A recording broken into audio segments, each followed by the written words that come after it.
Dice el capítulo 19, versículo 1, dice: después de esto oí una gran voz de una multitud en el cielo que decía: aleluya, la salvación y la gloria y el poder pertenece a nuestro Dios, porque sus juicios son verdaderos y justos, pues ha juzgado a la gran ramera que corrompía la tierra con su inmoralidad, ha vengado la sangre de los siervos en ella. Y dijeron por segunda vez: aleluya, el humo de ella sube por los siglos de los siglos. Este capítulo 19 nos ayuda a considerar el gozo celestial que hay por causa de la destrucción de los malvados y la destrucción del sistema de la bestia y la victoria del Mesías sobre todo, todas estas cosas. La alegría celestial nada tiene que ver con el lamento y el dolor que ocurriría en la tierra por causa de la destrucción de Babilonia, y eso lo vimos, que los reyes se lamentaban de todas estas cosas. Ahora, dice que hay una gran multitud, y realmente esta multitud no se dice exactamente por quiénes está formada, pero es evidente que es un grupo bastante grande e impresionante, que está levantando un coro y sus voces para adorar a Dios.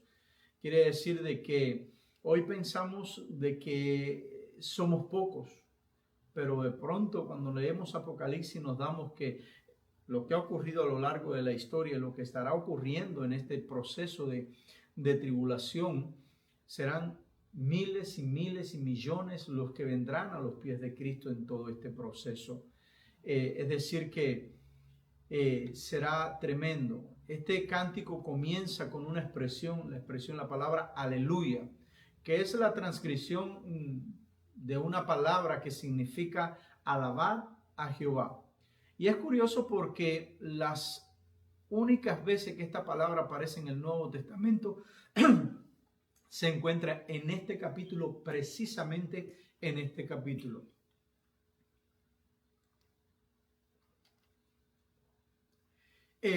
Y en este capítulo se le atribuye a Dios salvación, gloria y poder. Se le está dando al Señor. Primeramente salvación, porque ahí tiene que ver mayormente la etapa final cuando los santos serán glorificados en Cristo Jesús. También está la gloria, y esto porque los juicios se han manifestado, y estos juicios han manifestado el carácter de Dios. Acuérdense que en los tiempos de juicio, si bien nosotros vemos lo que está ocurriendo en todo este proceso de juicio, las cosas tremendas y terribles que están ocurriendo, al mismo tiempo estamos viendo cómo la mano de Dios está obrando sobre todas las cosas, y aunque hay un juicio y Dios está castigando lo que está incorrecto, en medio de ese juicio también vemos la gloria de Dios protegiendo a los suyos, protegiendo a aquellos que le son fieles a Él, aquellos que han abierto su corazón. También la última palabra es poder, y esto tiene que ver sin duda alguna con esos atributos de Dios que tiene el poder de todas las cosas. Recordemos, Dios es omnipotente, quiere decir lo puede todo. No hay una limitación para Dios en ningún sentido.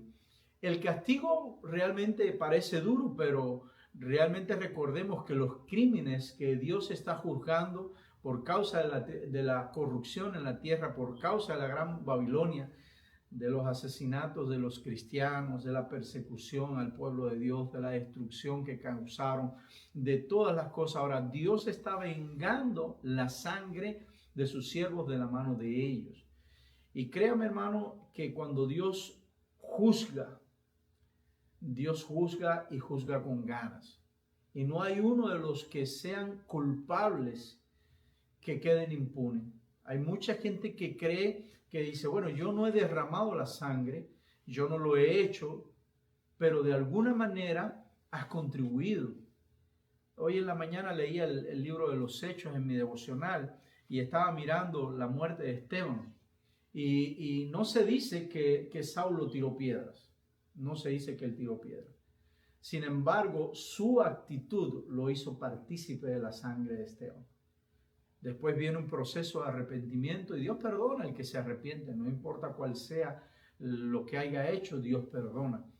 Pero pensemos en esto. Hay tanta gente hoy en el mundo que cree que son inocentes de la sangre, pero realmente delante de Dios son 100% culpables de sangre que se ha derramado. Y Dios, te voy a decir, Dios va a juzgar. Muchas veces la gente piensa, no, no va a ocurrir, no ocurre nada. Pero créame que cuando Dios ejecute su juicio, acuérdese que estamos hablando de una eternidad, no estamos hablando de una semana, de unos días, de unas horas, estamos hablando de un juicio perpetuo que Dios va a ejecutar. Porque está ahí hablando sobre el juicio de Babilonia, dice, el humo de ella sube por los siglos de los siglos. Quiere decir que el juicio que Dios va a aplicar a todos aquellos que se han hallado culpables delante de Dios, hermano, no es temporal, es un juicio eterno. Eterno, eterno. Ahora, finalmente vemos en estos versículos que estábamos viendo que los ancianos y los seres vivientes que también se unieron a este coro celestial, dice que estos ancianos comenzaron y se postraron. Dice, los 24 ancianos y los 4 seres vivientes se postraron y adoraron a Dios que está sentado en el trono y decían, amén. Aleluya. Quiere decir que todos estos están rindiendo adoración a Dios. ¿Por qué razón? Por causa de la grandeza y de todo lo que Dios ha hecho. Y si del trono salió una voz que decía, alabad a nuestro Dios, todos sus siervos, los que le teméis, pequeños y grandes. Es decir, que está llamando a que todos alaben al Señor, pequeños y grandes. Dice, ¿por qué razón? Dice que y oí una voz de una gran multitud como el estruendo de muchas aguas y como la voz de grandes truenos que decía, aleluya, porque el Señor nuestro Dios reina. Quiere decir que hay una proclamación de grandeza hacia Dios por causa de cómo Dios ha ejecutado todas las cosas. Ahora, y viene ahora el tercer aleluya que aparece acá. Y el tercer aleluya resuena con mucho más fuerte que el anterior. En este caso, la razón de la alabanza es la caída de Babilonia. Quiere decir, la caída de todo ese sistema que había estado corrompiendo la tierra, desde lo político, lo religioso, lo económico, y estaba trayendo toda esta corrupción. El mundo entero, el universo entero va a ser sometido a la voluntad de Dios, el único rey legítimo, hermano. Y nada puede frustrar los planes de Dios. Ni los planes de Dios se posponen, ni Dios cambia sus planes. Dios ha establecido desde los tiempos su voluntad, y su voluntad es fija. Dios no cambia, no varía. Dios es inmutable, quiere decir Dios no cambia, hermano. Y va a llegar el momento que va a materializar todos estos juicios, hermano. Y muchos de los que creen que nunca van a ser tocados, serán tocados en ese momento. Y Dios va a juzgar. ¿De qué forma y de qué manera? Nadie podrá impedirlo, hermano. No habrá forma de impedir, porque cuando Dios va a obrar, nadie puede detener la mano de Dios. Ahora, se considera a la iglesia que está allí para las bodas del Cordero, y se considera a la iglesia como la novia de Cristo.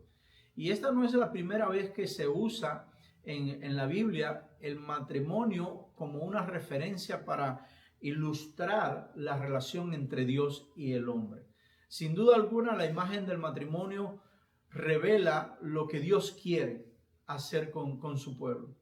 El intenso amor que existe entre los cónyuges cuando dos personas se casan.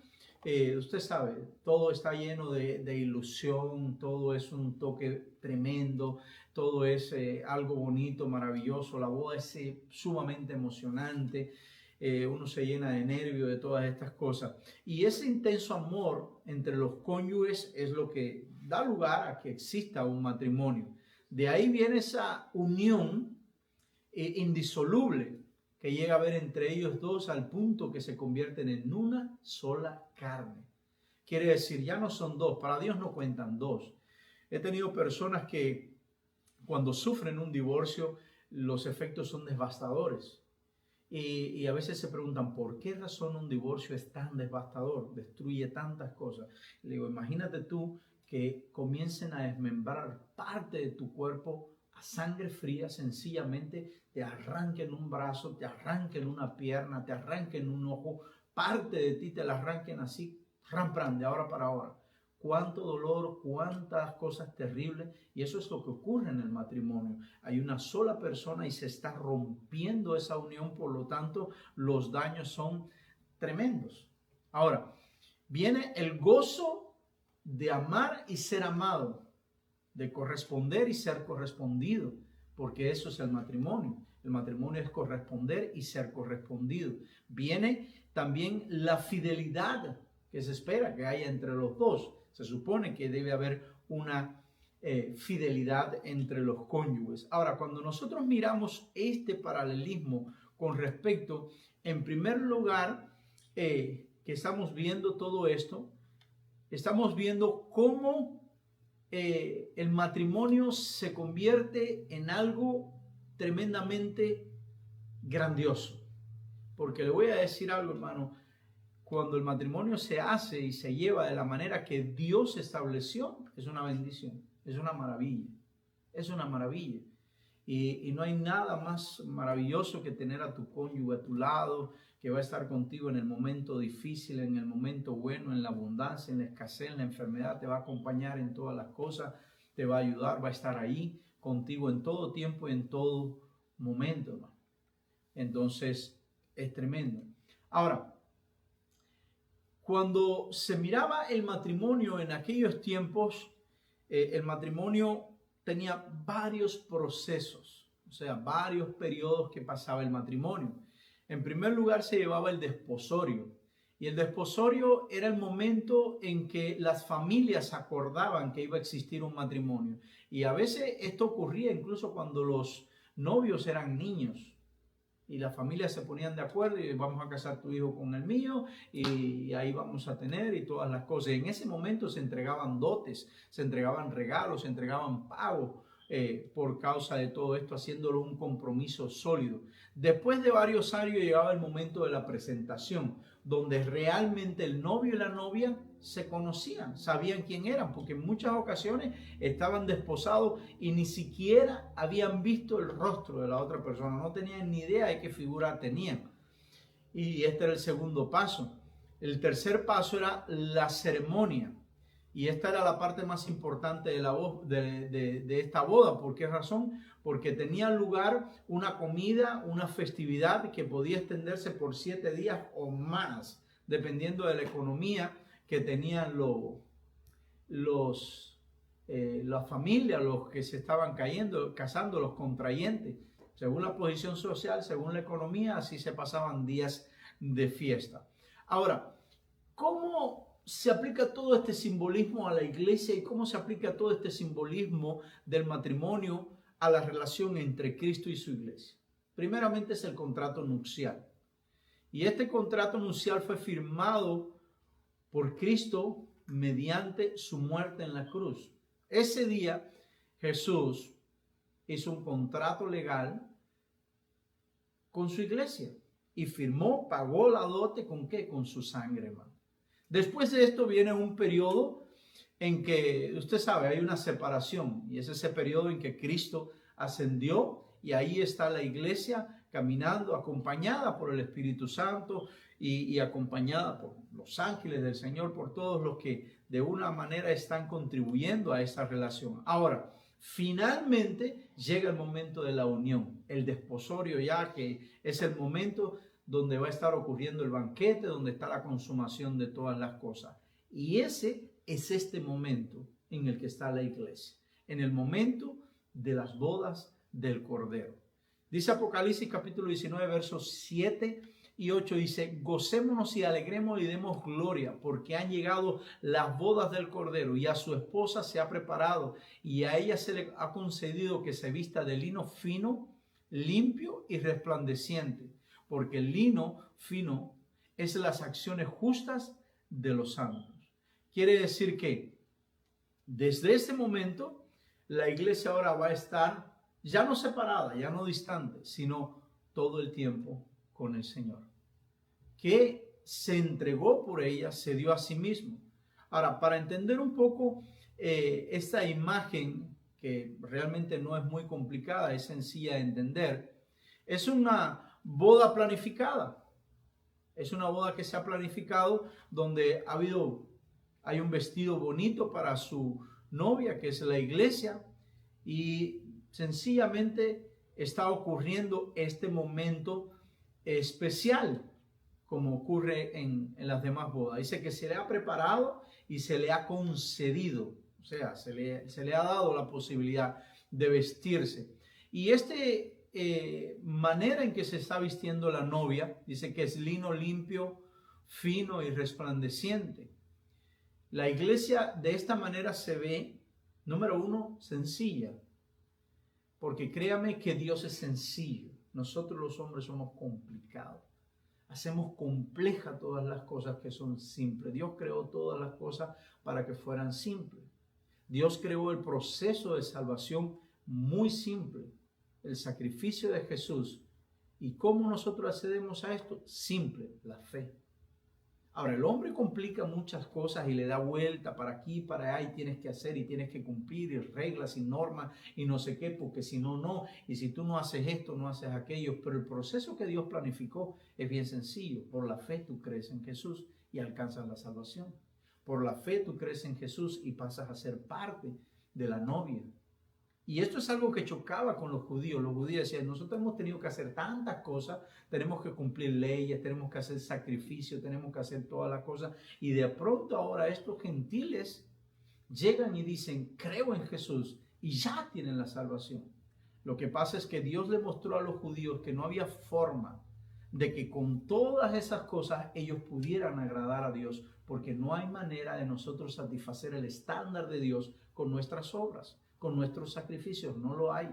Y por eso Jesús hizo un sacrificio una vez perfecto, y por medio de ese sacrificio todos nosotros alcanzamos la salvación. Ahora, no debemos pasar por alto, hermano, la exhortación implícita que encontramos aquí, que cada cristiano debe de tener en cuenta y debe contribuir con sus obras a tejer este vestido nupcial y para ese día glorioso. Acuérdese que estos son, ¿qué cosa? Las obras que había hecho. Es decir, que este versículo dice así, son las acciones justas de los santos. Quiere decir, la manera en que has vivido agradando a Dios, la manera en que has vivido relacionándote con Dios, la manera en que has vivido por la fe. Y yo sé que muchas veces esto es un gran desafío, porque nosotros queremos vivir por la fe, pero muchas veces la vista se nos impone. Muchas veces nosotros queremos hacer cosas sencillamente por el amor, pero el raciocinio nuestro se nos mete en la mente y entonces empezamos a decir, bueno, ¿y por qué estará así? Hace un tiempo escuché a nuestro pastor José decir una frase y eso, mi mente nunca más ha vuelto a ser la misma ese día. Y es cuando estaba hablando sobre los homeless.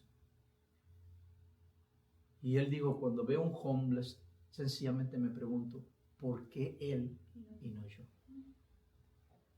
Y sabe, cuando veo una persona de esta, ahora yo también pienso, mi mente fue afectada. ¿Por qué él y no yo, Señor? Y eso me lleva a un punto al decirle entonces a Dios, cualquier sea mi situación, decirle, Dios, gracias. Gracias, Señor, porque tú has sido bueno y has tenido misericordia de mí. No es que yo estoy en la posición que estoy porque soy más sabio, más inteligente, porque he sido más habilidoso. No, porque tengo todo el potencial para ser un homeless.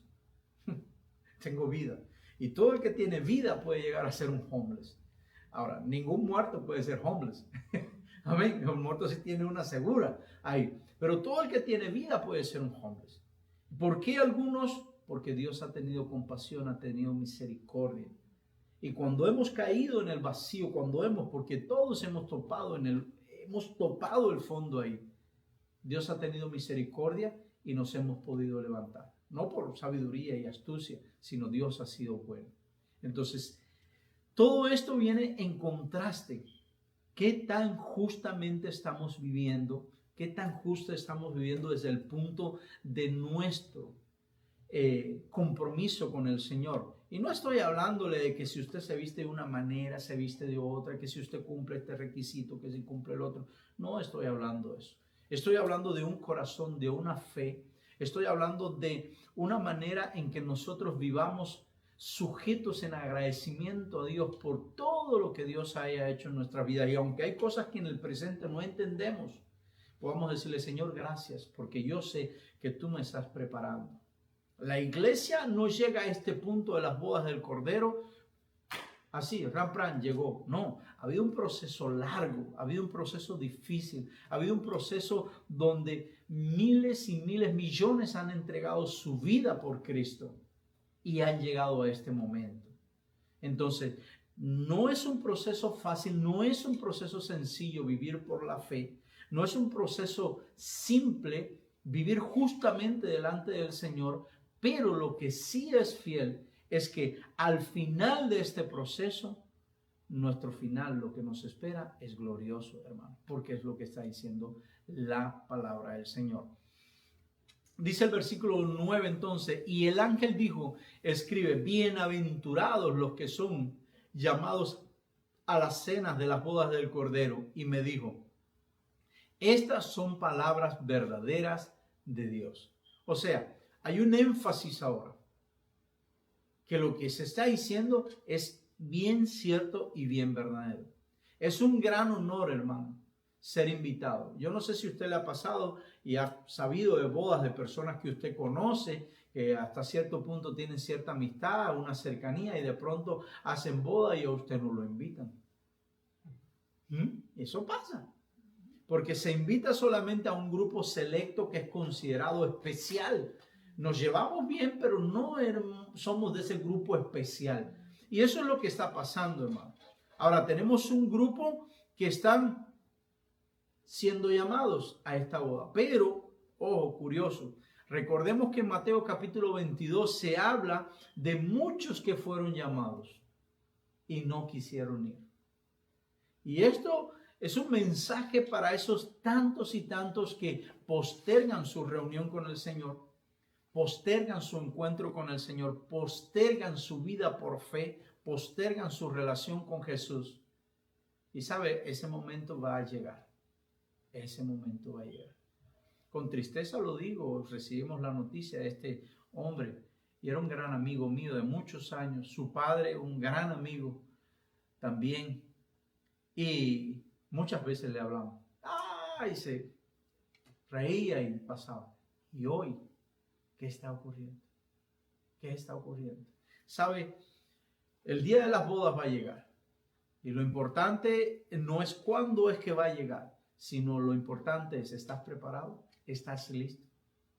¿Estás preparado para ser uno de los invitados? No ser un conocido, como mucha gente dice, yo creo en Dios. Sí, cualquiera cree. Pero no es decir, yo creo en Dios. Realmente tú estás al nivel de ser aceptado por Dios por causa de tu fe, por causa de tu confianza en el Señor. Entonces dice Juan, y entonces me postré a sus pies para adorarle al ángel que le está hablando. Y el ángel le dice, mira, no lo hagas porque soy un consiervo tuyo y de tus hermanos que retienen el testimonio de Jesús. Adora a Dios porque el testimonio de Jesús es el espíritu de la profecía. El ángel le está diciendo, no lo hagas. Soy uno como tú. Juan está impresionado. Imagínate tú, humanamente, ver todas estas cosas. Y está sumamente impresionado. Y el ángel le está diciendo, mira, adora a Dios. Y sabe, acuérdese que una de las cosas que Dios juzgó a Babilonia con una dureza inflexible fue por causa de sus fornicaciones. Y no estamos hablando del acto en sí sexual, estamos hablando de cómo contaminó con idolatría, y a esto es lo que se le llama fornicación, cómo contaminó. Y ahora este ángel está recalcando, adora solamente a Dios. Y yo pienso en el día de hoy, ¿cuánta gente adora otra cosa que no es Dios. ¿Cuánta gente? Entonces, ¿qué tú crees que va a pasar el día que Dios, por ejemplo, tome esa decisión? Voy a juzgar todo esto. Que sabemos que Dios los va a juzgar. Amén. Sabemos que Dios va a tomar cuenta de todas estas cosas. Ahora, versículo 11 dice, y vi el cielo abierto, y aquí un caballo blanco, el que lo montaba se llamaba Fiel y Verdadero, y con justicia juzga y hace la guerra. Sus ojos son una llama de fuego, y sobre su cabeza hay muchas diademas, y tiene un nombre escrito que nadie conoce sino él. Y él está vestido de un manto empapado de sangre, y su nombre es el Verbo de Dios. Y los ejércitos que están en los cielos, vestidos de lino fino y blanco y limpio, le seguían sobre caballos blancos. No nos cabe duda de que estamos hablando de Jesús. Amén. Y estamos hablando de ese Jesús ahora, que no es el Jesús que conocemos, que caminó por Galilea, aquel que anduvo sencillamente ahí entre el pueblo. No, ahora estamos hablando de un Jesús que viene a juzgar y a terminar definitivamente con la Babilonia, con el falso profeta, con el anticristo, específicamente con eso y con todos los que adoran la bestia. Yo recuerdo, hay una anécdota que hay una persona que está cerca de un estanque, y cuando está cerca del estanque está ahí tratando de pescar, y de pronto se resbala y se va al estanque. Y el estanque estaba bien profundo.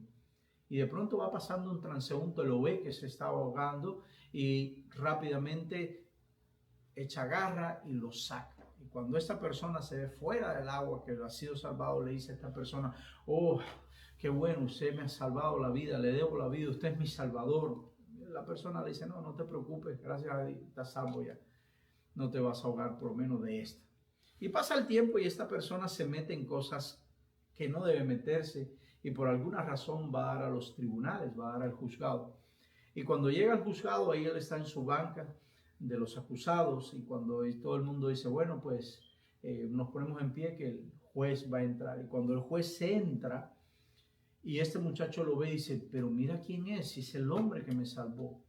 Voy a acercarme, voy a hablarle y seguro me reconoce y va a tener compasión de mí. Y se acercó y le dice: juez, usted me conoce, ¿se acuerda de mí? Y le dice: me parece que eres conocido. Y le dice: el que usted salvó, que se está ahogando. Oh, sí. ¿Y eso qué haces por aquí? Le dice: no, es que tuve una situación y ahora estoy pendiente a un juicio y todas las cosas. Entonces, ¿sabe? Aquí estoy. Y el juez se vira y le dice: mira, aquel día fui tu salvador, pero hoy soy tu juez. ¿Y sabe qué? Estamos en ese momento que Jesús es nuestro salvador. Estamos en el momento en que Jesús está salvando, pero vendrá un tiempo en que Jesús ya no estará en ese punto salvando, sino estará en el punto juzgando, hermano. Y dice el versículo 15, fíjense lo que dice el versículo 15, y de su boca sale una espada afilada para herir con ella a las naciones, y las regirá con vara de hierro, y él pisa el lagar del vino del furor de la ira de Dios Todopoderoso. Y en su manto y en su muslo tiene un nombre escrito: Rey de Reyes y Señor de Señores. Quiere decir de que hay una reafirmación de la autoridad que tiene, Rey de Reyes y Señor de Señores. Ahora, está rigiendo a las naciones. Ahora, ¿qué pasa con las naciones? Pasa con las naciones que estas naciones que está juzgando, estamos hablando de naciones que han servido a la Gran Babilonia, naciones que se han contaminado con el pecado de la Gran Babilonia, y entonces ahora pues sencillamente le está viniendo un juicio. Y este es un horrendo contraste. ¿Por qué razón? Porque hay un grupo que está disfrutando las bodas del Cordero, pero hay un juicio que se está ejecutando por el mismo Señor Jesús. Al mismo tiempo se está ocurriendo. Y dice: Y vi un ángel que estaba de pie en el sol y clamó a gran voz diciendo a todas las aves que vuelan en medio del cielo: venid y congregaos para la gran cena de Dios, para que comáis carnes de reyes, carnes de comandantes, carnes de poderosos, carnes de caballo y de jinetes, y carne de todos los hombres, libres y esclavos, pequeños y grandes. Entonces vi a la bestia, a los reyes de la tierra, a sus ejércitos reunidos para hacer guerra contra el que iba montado en el caballo y contra su ejército.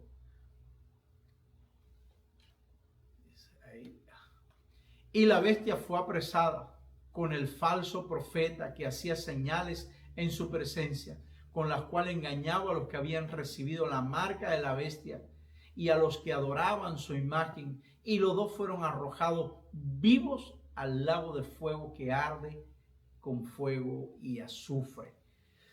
Es decir que estamos viendo, hermano, una línea de batalla que está a punto de comenzar, la mayor confrontación de la historia. La bestia, el anticristo, el falso profeta se han reunido, los gobernantes de la tierra, ejércitos, todos estos vienen para pelear contra Jesús, contra Dios. Y esto, yo digo que nos deja ver claramente hasta dónde llega el orgullo y la arrogancia del hombre, que cree que puede desafiar a Dios, que cree que puede desafiar la autoridad de Dios. Y sabe, yo miro la autoridad de Dios y veo tan tremendo la autoridad de Dios. ¿Por qué razón? Porque Dios no anda echándote miedo todo el tiempo. No, eso lo hacen los débiles, que viven echándote miedo para alimentar su poder de tu temor. El que tiene la autoridad verdaderamente es Dios, que te dice: mira, haz todo lo que tú quieras. Yo no me voy a meter contigo, no te voy a decir nada. Hay una manera, esta es la manera. Al final de los días, tú vas a venir delante de mí, quieras o no quieras, te guste o no te guste, y vas a tener que dar cuenta delante de mí de todas tus obras, sean buenas, sean malas, sean regulares, sean especiales, sean terribles, todas. Y ese día yo voy a definir tu eternidad. Eso se llama poder, eso se llama autoridad. Esa es la manera. Ahora, dice el versículo 21, y los demás fueron muertos con la espada que salía de la boca del que montaba el caballo, y todas las aves se saciaron con sus carnes. Este es un juicio tremendo, hermano, porque se imagina la mortandad que va a haber allí. No estamos hablando de 2 o 3, es una mortandad, hermano. El castigo está viniendo, mira, al momento. Los líderes son apresados instantáneamente por el Señor. Y de ahí el destino final, que es el lago de fuego, ese pozo de abismo, donde el anticristo, el falso profeta, son arrojados al lago de fuego, donde también Satanás es lanzado allí. Y por último, la muerte y el Hades también son lanzados a este lugar. Entonces, allí vemos un contraste, hermano, cómo Dios sabe preservar a los suyos mientras estaban ocurriendo cosas en otros lugares, cosas terribles. Dios sabe preservar a los suyos. Dios sabe cómo guardar a su pueblo. No es que su pueblo no pase por momentos difíciles, por momentos de tensiones. Sí, porque su pueblo ha vivido todo esto. Nosotros hemos vivido todo esto como pueblo de Dios. Hemos vivido tensiones, hemos vivido pruebas, hemos vivido pérdidas, hemos vivido lamento, tristeza. Hemos vivido todas las cosas. Pero siempre, siempre Dios deja ver que su marca está allí, cómo Él preserva a los suyos. Porque esa es la justicia de Dios. Dios preserva a los suyos. Y Dios está comprometido con los que se comprometen con Él. Está Dios comprometido con su gracia, con su amor, con su misericordia, día tras día, hermano. Entonces, miremos esto y sepamos, tenemos un glorioso futuro ese día en las bodas del Cordero, que no será un día, serán 7 años. Y las gente hacían aquí 7 días, una semana de fiesta, hacían, bueno, pues ahora estamos hablando de 7 años de fiesta, donde estaremos regocijándonos con el Señor. Y todo lamento, toda tristeza, toda aflicción de este mundo, hermano, que no es nada nuevo, porque Jesús lo dijo, en este mundo tendréis aflicciones, pero confiad, porque el futuro es mucho mejor que el presente. Amén. Es decir que hasta ahí llegamos con el capítulo 19. Ya nos quedan 3 capítulos para terminar nuestro libro de Apocalipsis. Amén. Es decir que estaremos pendiente capítulo 20 y vamos a ver entonces ya el juicio de Satanás, y vamos a ver el milenio, y vamos a ver algunos detalles más en todo este proceso.